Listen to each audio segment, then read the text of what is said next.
Hello. आवाज आ रही बेटा आप लोग को?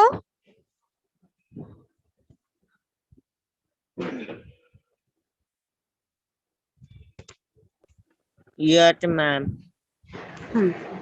ठीक है, आज हम षोडशा पाठा पढ़ेंगे। पाठ का नाम है नीति नवनीतानी।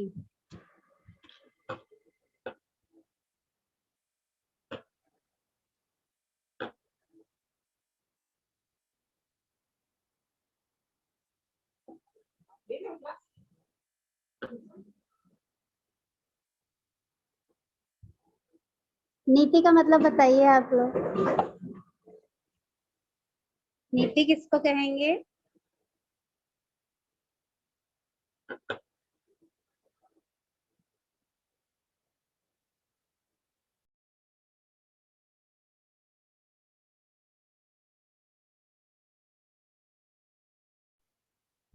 नीति का मतलब होता है अच्छा आचरण या अच्छा व्यवहार। तो उसी के संदर्भ में ये पूरे श्लोक हैं। आपको इसका अर्थ मैं समझाते जाती हूँ शब्दार्थ के साथ। आप ध्यान से पढ़िए, फिर इसके नोट्स लिखेंगे आप। तो पहला जो है, विद्या ददाति विनयम विनयात याति पात्रताम।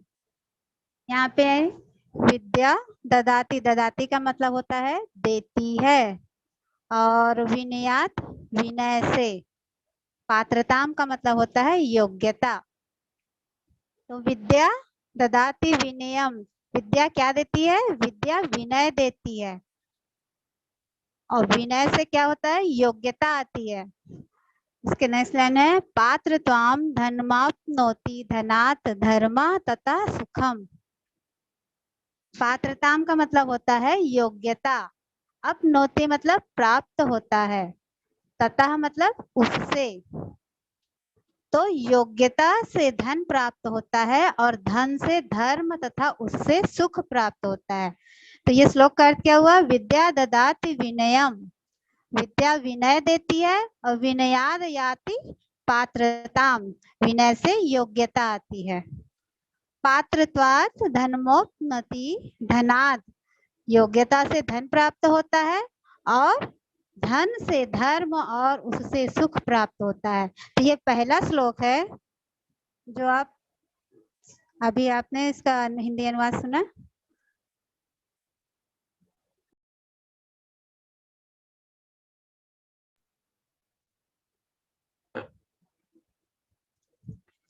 रिद्धि बेटे बताओ, ददाती का मतलब क्या हुआ? अंजल,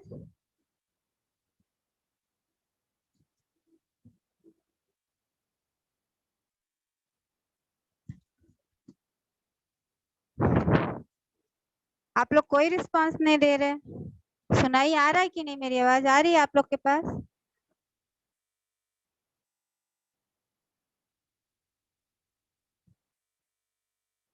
सेकंड श्लोक है, नास्ति विद्या समम चक्षु, नास्ति सत्य समम तापः। नास्ति का मतलब होता है नहीं, और चक्षु का मतलब होता है आंख।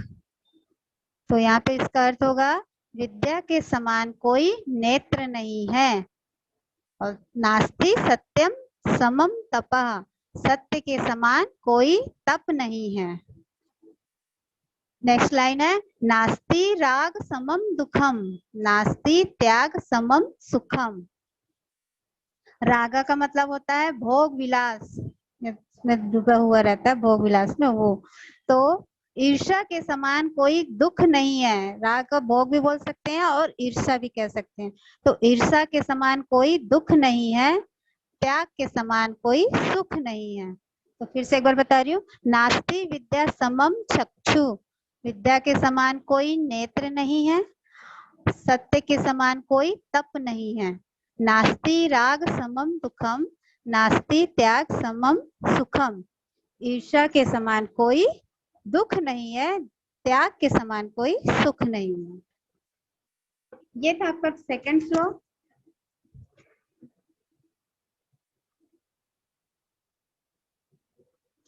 अंजल, आपको समझ आ रहा है बेटा?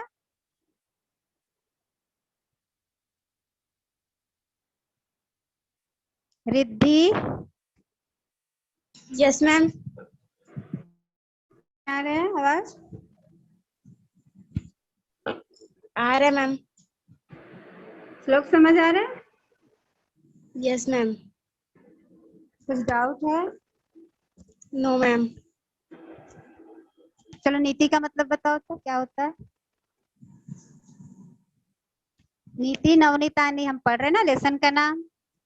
यस नीति का मैम। मतलब व्यवहार या बर्ताव, कैसा हमें व्यवहार करना चाहिए, कैसा बर्ताव होना चाहिए, उसके ऊपर ये श्लोक लिखा हुआ है। तो अभी 2 श्लोक बता दिया मैंने, है ना? हाँ। पहला क्या समझे आप? विद्या ददाति विनयम, विनयाद याति पात्रताम। विद्या विनय देती है, विनय से योग्यता आती है।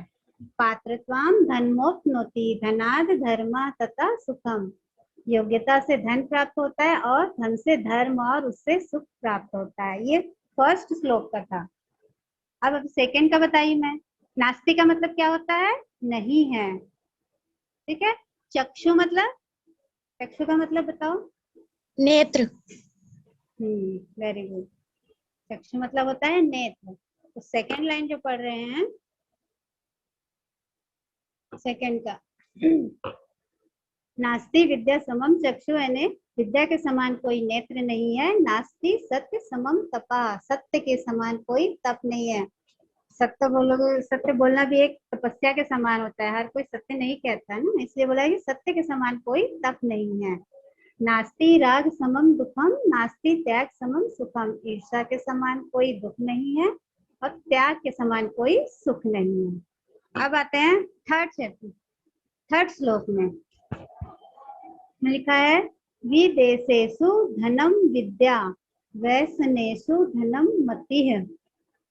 विदेशेषु मतलब होता है विदेशों में, धनम का मतलब धन। अच्छा, विद्या का मतलब समझ आ रहा है ना? विद्या क्या होता है? विद्या का मतलब क्या होता है? अपन जो विद्या ग्रहण करते हैं, धन ज्ञान, ज्ञान लेते हैं ना, ज्ञान की बातें करते हैं, ज्ञान से लेते हैं। तो विद्या मतलब हमारे अपने नॉलेज के लिए, नॉलेज ही कह सकते हैं, ज्ञान की बात कह सकते हैं, तो वो हो गया। तो विद्या के समान कोई नेत्र नहीं है। नास्ति सत्य समम तपा, सत्य के समान कोई तप नहीं है। नास्ति राग समम दुखम, नास्ति त्याग सम सुखम। तो ये ईर्ष्या के समान कोई दुख नहीं है, त्याग के समान कोई सुख नहीं है। ये सेकंड का था। अब थर्ड है, विदेशेषु धनम विद्या वैश्नेषु धनम मति। विदेशेषु का मतलब होता है विदेशों में, धन का मतलब धनम का तो धन में, और वैश्नेषु का मतलब वैष्णव में या बुरी संगत में। परलोके धनम धर्मा, परलोके मतलब परलोक में, परलोक दूसरे लोक को बोला जाता है। हम जहाँ जिस लोक में रहते हैं उसके अलावा भी दूसरे लोक होते हैं, मृत्यु के बाद वहाँ परलोक में ही जाना पड़ता है, तो वो परलोक कहला है।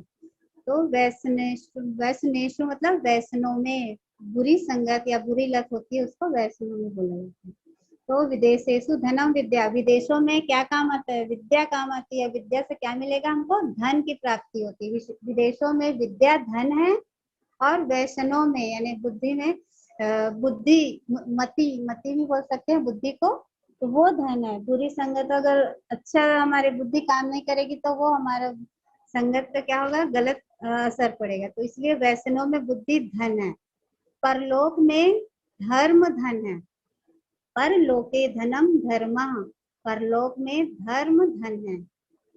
शीलम सर्वत्र वै धनम, यानी परलोक में धन, धन किसको बोला गया है, धर्म को। जब हम अच्छा काम करेंगे तो वो हमारे परलोक में ही उसकी गिनती होगी।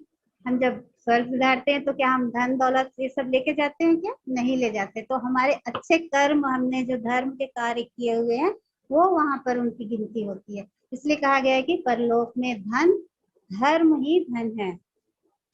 किंतु सदा आचरण यानी अच्छा आचरण सभी जगह धन है। जिसमें क्या बोला गया है, सब अगर हम अच्छा आचरण रखेंगे तो वो सभी जगह काम आएगा, वो सभी हमारे लिए वो धन के समान है। तो सबसे अच्छा आचरण करना ही सभी जगह उसका मान्यता होगी या वैल्यू होती है, तो वो हमारे लिए धन के समान है। ठीक है, विदेशों में विद्या धन है, वैष्णव में बुद्धि धन है, परलोक में धर्म धन है, किंतु सदा आचरण या अच्छा आचरण करने के लिए वो सभी जगह वो धन के समान है।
अंजल, आपको आवाज आ रही है?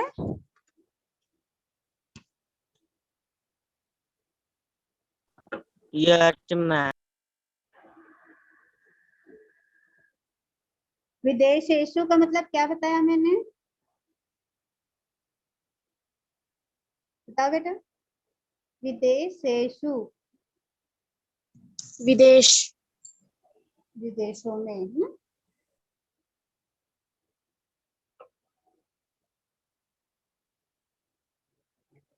सदाचरण का मतलब क्या होता है?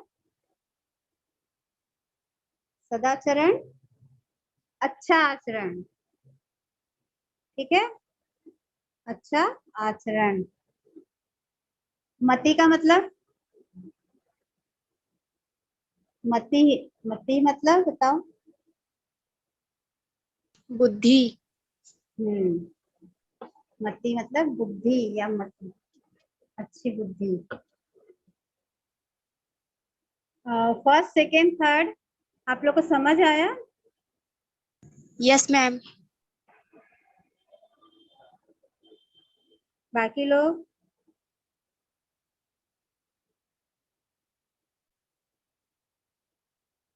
कोई रिस्पांस नहीं दे रहा है ज्यादा।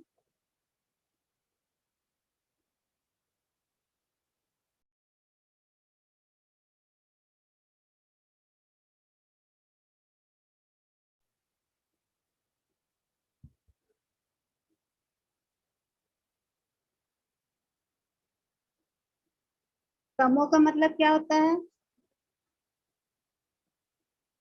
तमो मतलब अंधकार, ठीक है, अंधकार। वरम मतलब होता है श्रेष्ठ। अभी इसके सब शब्दार्थ लिखवाऊंगी और इसका अर्थ अनुवाद लिखवाऊंगी। आज तो ये समझाने का काम था, कल से मैं आपको दूंगी, इसका अर्थ लिखना है आप लोगों को, शब्दार्थ लिखना है, वो तो सब याद रख लेंगे आप लोग, ठीक है। Ma'am fourth fifth sixth seventh वाला नहीं कराएंगी? नहीं, अभी करा रही हूँ, मैं आगे का बता रही कि ये बाकी हो गया, वो सबका भी एक साथ दूंगी, भी करा रही हूँ। Okay ma'am. फोर्थ हुआ ना अभी? वर में को गुणी पुत्रो ना चाहे क्यों मैम, थर्ड वाला अपनी। करवाए थे अभी आप? हाँ, विदेश ऐसु वाला मुझे फोर का बता रही यस हूँ। मैम। वर में को गुणी पुत्रो ना चा मूर्खा क्षमता यति।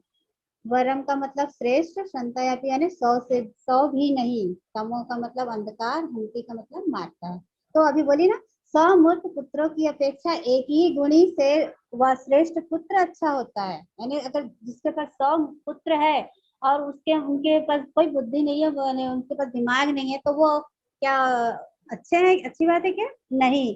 अगर किसी के पास एक ही पुत्र है और वो उन 100 पुत्र की अपेक्षा वो अकेले ही उस सब काम कर सकता है, उनके पास इतनी बुद्धि होती है, तो वो एक पुत्र ही अच्छा होना है। अगर 100 पुत्र में कोई बुद्धि नहीं है और उस एक पुत्र में बुद्धि है, तो वो 100 की अपेक्षा एक ही पुत्र होना अच्छा है। तो जिस प्रकार एक ही चंद्रमा अंधकार का नाश करता है, जो असंख्य तारागण भी होते हुए भी नहीं कर सकते। हमारे आकाश में असंख्य तारागण हैं, फिर भी वो उस प्रकाश को धरती पर फैला नहीं सकते जितना कि चंद्रमा कर सकता है।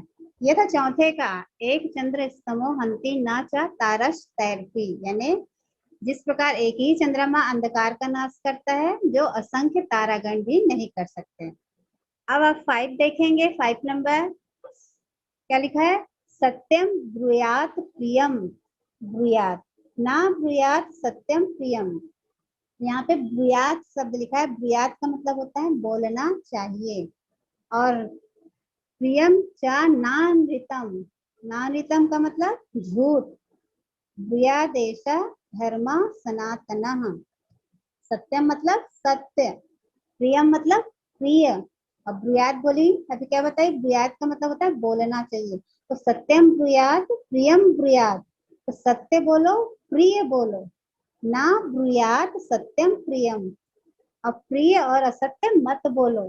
क्या बोलने कह रहा है? सत्य बोलो और प्रिय बोलो। प्रिय बोलने का मतलब होता है मीठी वाणी बोलना, सच बात बोलना और मीठी वाणी बोलना। किसी भी गुस्से में बात करते हैं, चिल्लाते हैं ना, वैसे ना बोल के बोल रहा है कि प्रिय बोलो और अप्रिय और असत्य मत बोलो। प्रियम च नानितम ब्रूयादेशः, प्रिय और झूठ मत बोलो। धर्मा सनातना, बोली धर्म सनातन के अनुसार ही होनी चाहिए। हमारी बोली कैसी होनी चाहिए? सनातन धर्म, हमारी जो हिंदू धर्म में जो होती है ना, आदर भाव से बात करना, बड़ों से जी लगाकर बात करना, छोटों से प्यार से बात करना, ये हमारी क्या है? संस्कृति है, हिंदू धर्म की संस्कृति है। बड़ों से हम आप करके बात करते हैं, है ना। छोटे बच्चों से तुम बोल सकते हो। अगर ये बाहर के विदेशों में ऐसे होता है क्या? नहीं होता, वहां पे लैंग्वेज का कोई देखने से वो नहीं है। तो हमारी क्या बोली कैसी होनी चाहिए? सनातन धर्म के अनुसार ही होनी चाहिए। एक बोला गया है, सत्यम ब्रूयात प्रियम ब्रूयात, यानी सत्य बोलो प्रिय बोलो, ना ब्रूयात सत्यम प्रियतम, अप्रिय मत बोलो। प्रियम चा ना नृतम ब्रूया देशा, प्रिय और झूठ मत बोलो। धर्मा सनातना, यानी बोली सनातन धर्म के अनुसार ही होनी चाहिए, ये कह रहे हैं। ये 5 था। अब आप 6 देखेंगे। 6 का है, परोपकाराय फलंती वृक्षा। परोपकार का मतलब होता है दूसरों पर उपकार करना है, दूसरों की भलाई करना है, दूसरों के हित के लिए काम करना, परोपकार के लिए। परोपकाराय मतलब परोपकार के लिए। फलंती का मतलब होता है फलते हैं। वृक्षा का मतलब क्या होता है? वृक्षा मतलब वृक्ष, पेड़। और नद्या, नद्या का मतलब होता है नदी। वहंती, वहंती का मतलब होता है बहती है। तो परोपकाराय फलंती वृक्षा, परोपकाराय वहंती नद्या। वृक्ष परोपकार के लिए फलते हैं, नदियां परोपकार के लिए बहती है। और लास्ट लाइन है, लास्ट लाइन इसका, परोपकार परोपकाराय दुहंती गावः, परोपकाराय संता विभूतया। दुहंती का मतलब होता है दूध देती है, गावः मतलब होता है गाय, संता मतलब होता है संत, साधु संत होते हैं वो। तो इस श्लोक का क्या मतलब हुआ? परोपकाराय फलंती वृक्ष, वृक्ष जो फल देते हैं वो क्या अपने लिए देते हैं क्या? नहीं देते। वो तो छाया, पेड़ की छाया वो अपने लिए रखते हैं क्या? नहीं। तो वो परोपकार के लिए फलते हैं, परोपकार के लिए उसके छाया हम, यानी वो हमारे लिए होती है, अपने खुद के लिए नहीं होती। तो वृक्ष परोपकार के लिए फलते हैं। वैसे ही नदियां परोपकार के लिए बहती है। नदियां भी खुद का स्वयं का पानी नहीं पी सकती, वो दूसरों के परोपकार के लिए बहती है। परोपकाराय दुहंती गावः, गाय परोपकार के लिए दूध देती है। और क्या लिखा है लास्ट लाइन? परोपकाराय संतान विभूतायः। और संत, या संत का मतलब होता है सज्जन पुरुष या साधु संत होते हैं, वो अपनी सिद्धि भी परोपकार के लिए करते हैं। वो जो इतना ज्ञान बांटते हैं वो दूसरों के हित के लिए ज्ञान बांटते हैं, अपने लिए कुछ नहीं रखते। तो ये कह रहे हैं कि परोपकार करना हमारे लिए अच्छी बात है। दूसरों के उपकार करना, दूसरों की भलाई करना, उन सब के ख्याल रखना, ये परोपकार कहलाता है। अब लास्ट है, लास्ट श्लोक है 7वां नंबर देखो। अयम निजः परो वेति, गणना लघु चेतसाम। अयम का मतलब होता है यह, परो वेति मतलब दूसरे, और लघु मतलब होता है छोटा, चेतना मतलब बुद्धि या दिमाग भी बोल सकते हैं। उदार चरितानाम तु वसुधैव कुटुंबकम। वसुधैव कुटुंबकम मतलब संपूर्ण धरती ही परिवार है। संपूर्ण धरती को परिवार कहा गया है।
ये आज आपने नीति श्लोक तानी का नवनीत तानी का जो श्लोक 7 श्लोक बताई हूँ उसको आप पढ़े हैं।